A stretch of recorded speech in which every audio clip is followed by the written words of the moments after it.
नित्यानन्दकरी वराभयकरी सौन्दर्यरत्नाकरी निर्धूताखिल पापनाशनकरी प्रत्यक्ष माहेश्वरी प्राणेयाचलवंशपावनकरी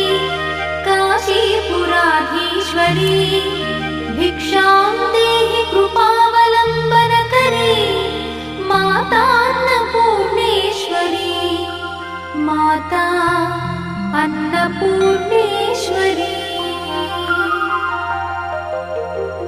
नानारत्नविचित्रभूषणकरी हेमाम्बरा